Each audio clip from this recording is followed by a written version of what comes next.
राधे कृष्णा बंधुओं, श्रीमद् भागवत महापुराण के इस सत्र में अब हम आपको धुंधकारी जी और श्री गोकर्ण जी महाराज की कथा सुनाने वाले हैं। सनकादिक ऋषि नारद जी को धुंधकारी प्रेत की कथा सुनाते हैं। ब्राह्मण था एक आत्मदेव, पत्नी थी धुंधली, बहुत चुगलखोर थी। आत्मदेव को पुत्र नहीं हो रहा था। कहते हैं भगवान जो ना दे उसमें अपनी सहमति रखनी चाहिए। अगर तुम जबरदस्ती लेने का प्रयास करोगे तो वो तुम्हारे अहित के लिए होगा। इसलिए जो ना मिले, अगर किसी को पुत्र ना मिले, पुत्री ना मिले, तो भगवान को अपना लला समझकर कृष्णदासी बन जाना चाहिए, कृष्ण का भक्त बन जाना चाहिए। धुंधली ऐसी थी, जब तक वो एक आदि को दुख ना दे ले, पीड़ा ना दे ले, शांति से नहीं बैठती। और दूसरी तरफ उनके जो पति थे बड़े सरल स्वभाव के थे। और कहते हैं व्यक्तियों को चार सुख मिलने बड़े दुर्लभ होते हैं, और जिनको ये चार सुख मिल जाते हैं वे बड़े खुशनसीब होते हैं। निरोगी काया, घर में हो माया, सुलक्षणा नारी और पुत्र हो आज्ञाकारी। ये चार सुख अगर किसी को मिल जाए तो वह बड़ा सौभाग्यशाली होता है। कहते हैं दीन कहे धनवान सुखी, धनवान कहे सुखी राजा हमारा, राजा कहे महाराजा सुखी, महाराजा कहे सुखी इंद्र प्यारा, इंद्र कहे ब्रह्मा जी सुखी, ब्रह्मा जी कहे सुखी सृजनहारा, विष्णु जी कहे एक भक्त सुखी, बाकी सब दुखिया है संसारा, बाकी सब दुखिया है संसारा। वन में आए आत्मदेव जी, और आत्मदेव जी जैसे एक कुएं के पास जाकर एक प्यासा बैठ जाता है, ठीक वैसे ही वन में जाकर बैठ गए। वहाँ उन्हें एक सन्यासी मिले, और संतों का मिलना यानी कि असंभव कार्य को भी संभव कर देना।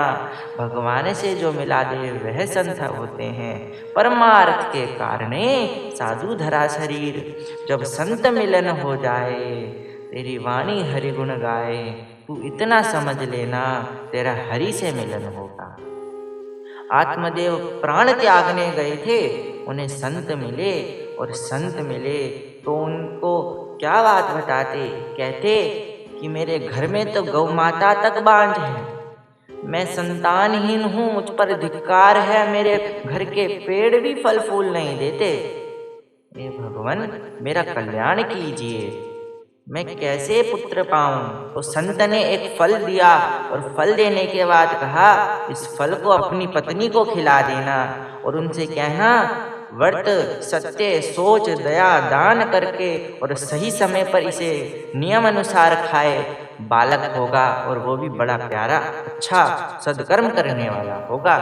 धुंधली कहती कि मैं इसको नहीं खाऊंगी। आत्मदेव ने कहा हमारे पास पुत्र नहीं है, तुम्हें इसे खाना पड़ेगा। धुंधली कहती कि मैं इसे खाऊंगी तो मैं गर्भवती हो जाऊंगी, गर्भवती हो जाऊंगी तो पेट बढ़ेगा, पेट बढ़ेगा तो चिंतन बढ़ेगा, कुरूप हो जाऊंगी, भ्रम होने लगा। जैसे सुखदेव जी महाराज अपनी माता के गर्भ में 12-13 साल तक रहे थे, कहीं ये भी रह गया तो मुझे तो बड़ी दिक्कत हो जाएगी। तो वह झूठ पे झूठ बोलने लगी। क्यों? क्योंकि उसे खाने का मन नहीं था, वह गर्भवती नहीं होना चाहती थी। धुंधली का स्वभाव ही यही था। फिर भी उसने झूठ बोलकर वह फल ले लिया कि मैं खा लूँगी। मगर उसके एक दिमाग में बात आई, अपनी बहन को बुलाया और सौदा करा कि जो भी तेरे बालक होगा वो मुझे दे देना, और इस फल को तुम कहीं पर रख दो।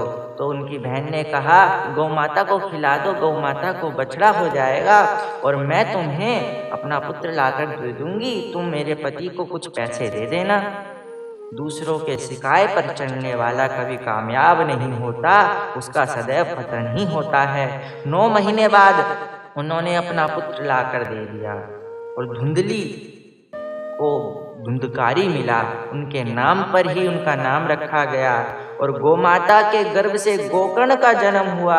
गौ जैसे गौ माता जैसे कान वाला हो, उसका नाम गोकर्ण रखा गया। जो भक्त हो, जो ज्ञानी हो, और धुंधकारी दुष्ट था, पापी बना। धुंधकारी कैसा स्वभाव बना उसका बड़ा होकर, चोरी करने लगा, बच्चों को कुएं में डालने लगा, वैश्यागमन करने लगा, घर में आग लगाने लगा। आत्मदेव बड़ा दुखी था, पुत्र नहीं था तब दुख था, पुत्र है तब दुख है। इसीलिए बच्चों में संस्कारों को डालो, कथा सुनाओ। अब वह पछता रहे हैं कि मेरा पुत्र कैसा निकल गया। जब पैदा होता तो लोग कहते हैं मुझ पर गया है, मुझ पर गया है, मगर बड़ा होने के बाद कहते हैं पता नहीं किस पर गया है। गोकर्ण ने समझाया, अब आप वन चले जाइए। क्यों? क्योंकि ये संसार आपके लिए नहीं रहा। 50 के बाद तो फिर भी वन लग जाता है, जैसे 51, 52, 53, 54 यानी कि वन चले जाना चाहिए, और 70 के बाद करना लग जाता है। 71, 72, 73 तर जाना चाहिए। इसी प्रकार कहते हैं वन में क्या होगा मुझे तो कुछ पता ही नहीं, मैं क्या करूँगा। तुम भजन करना, वन में जाके हरि का नाम करना। जब आईना साफ किया तो मैं दिखा, जब मैं साफ किया तो तू दिखा। कलयुग, सतयुग, द्वापर, त्रेता युग में 4 प्रकार के दुष्ट हुए। चारों युगों में अलग अलग प्रकार के राक्षस हुए थे। कहने का तात्पर्य है, जब सतयुग आया तो हिरण्य आया, हिरण्यकश्यप जो 4 अक्षर का था, हिरण्य। और जब त्रेता युग आया तो रावण आया जो 3 अक्षर का था, रावण।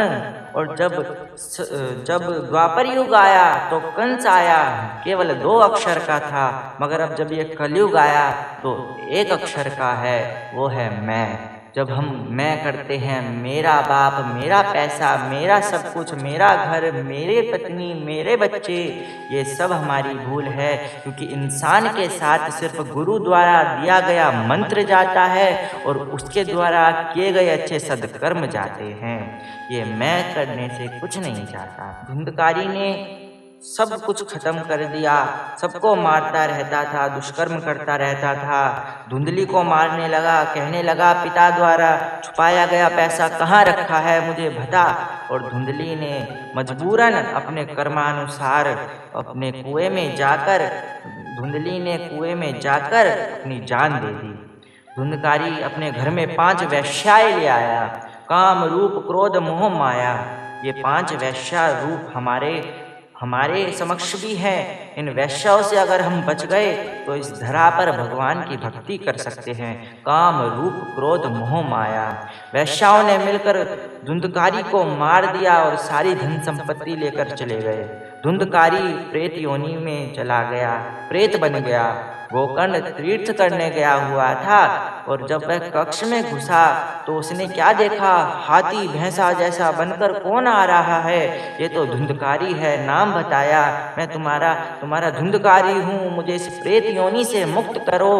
गोकर्ण ने कहा, मैंने तो तुम्हारे नाम का पिंडदान कर दिया, श्राद्ध कर दिया, फिर भी तुम प्रेत योनि में कैसे चले गए। तो उन्होंने कहा, सैकड़ों गया जाने से, श्राद्ध करने से कुछ नहीं होगा, तुम मेरे लिए कुछ और उपाय निकालो। श्री गोकर्ण जी महाराज सूर्यनारायण देवता के भक्त थे, तो उन्होंने उनकी तपस्या करके उनसे प्रश्न किया, इसका उपाय बताइए। तो सूर्यनारायण देवता बोलते, इसका एकमात्र उपाय है श्रीमद् भागवत महापुराण, इन्हें श्रवण कराइए। तो गोकर्ण जी ने इन्हें कथा सुनाई। समस्त गांववासी भी आए। धुंधकारी बांस पर बैठा था।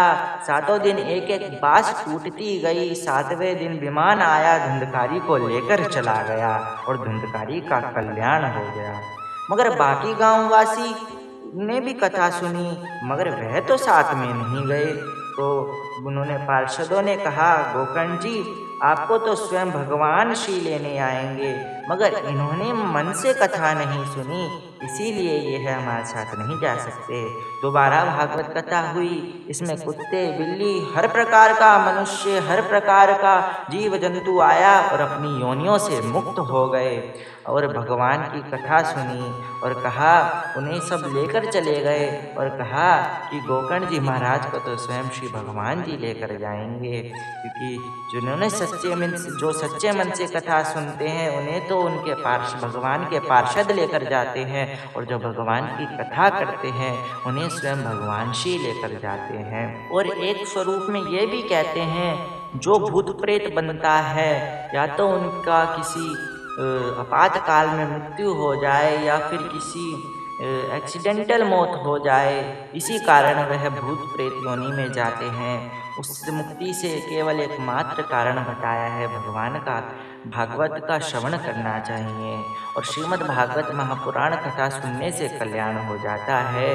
और जो भगवान श्री राधा कृष्ण भगवान श्री लड्डू गोपाल जी के चरणामृत का रसपान पीता है, उसे कभी भी अकाल मृत्यु नहीं मिलती। और इसीलिए हमें ठाकुर जी की सेवा करनी चाहिए, लड्डू गोपाल जी के चरणामृत का पान करना चाहिए। और भूतों के बारे में क्या बताया, जब ब्रह्मा जी की सृष्टि वर्णन हुई थी तो एक भूत प्रेत योनि भी बनी थी और भूत बाबा सारे उत्तर की दिशा में भेज दिए गए थे। इसलिए कहते हैं ओम ह्रीं भीम चामुंडाय प्रेत भूत पिशाचिनी शाकिनी डाकनी यक्षिणी पूतना मारी महामारी यक्ष राक्षस भैरव बैताल ग्रह रक्षाणी तम, ये सारे राक्षस जितने भी बने थे सब उत्तर की दिशा में चले गए। तो इस प्रकार धुंधकारी जी का कल्याण हुआ गोकर्ण जी द्वारा। और इस कथा को हम यहीं विश्राम करते हैं। राधे कृष्णा।